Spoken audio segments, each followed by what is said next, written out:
Foreword by Ronald Downing. Slavomir Rowitz had been in England nearly 9 years, a Pole without a country living obscurely in the industrial Midlands, when we first met. My newspaper, the London Daily Mail, was launching an expedition into Nepal to see the yeti, or abominable snowman, of the Himalayas. I had flown to Zurich, where the late King of Nepal was under medical treatment, to talk to Nepalese elder statesman General Kaiser. The general, scholar and intellectual, believed the creature existed, but had never seen one. I talked to distinguished members of previous British expeditions to the Himalayas, who had seen mysterious prints in the high snows, but they too had never seen the creature which had made them. Into the office came a message that a Pole living in England had seen strange animals in the Himalayas which corresponded in many respects with the published descriptions of the yeti. The interview, I was told, would be difficult because the man still had relatives under Russian influence and would probably not allow his name to be revealed. So, without much hope of a story, I traveled north to see Rowitz. I met Marjorie, Rowitz's English wife, first. They have a young family for whom they both work extremely hard. She talked to me about him. It was quickly obvious that he filled her life.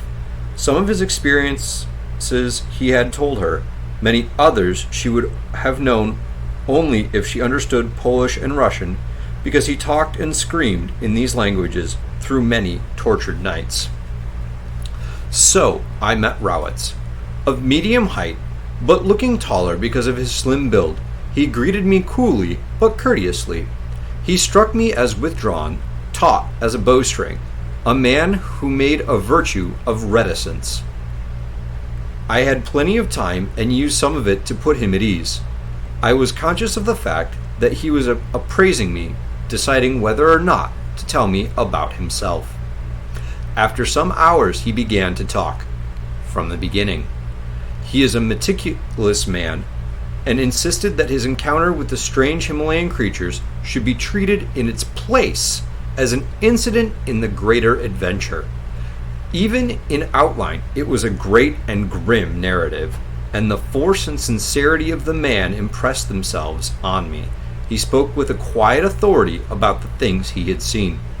We talked until the fire burned low in the grate in the early hours of the morning. I went to see him again, to urge him to write a book.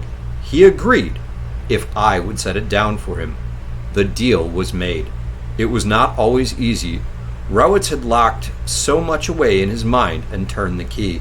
There were happenings he had persuaded himself were better forgotten. For years he had been full up and afraid to talk. Tentatively at first, he began clearing his mind of the memories that had long spilled over into his restless dreams.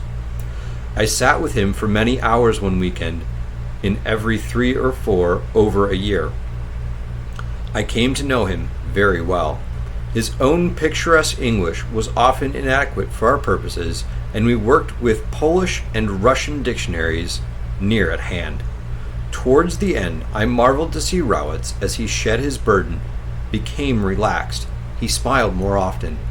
It was not, generally speaking, an emotional chronicle in the actual telling, but 3 times, I remember, he broke down and was engulfed in tears. I hope that in those rare tears were dissolved some of the somber memories which had haunted them.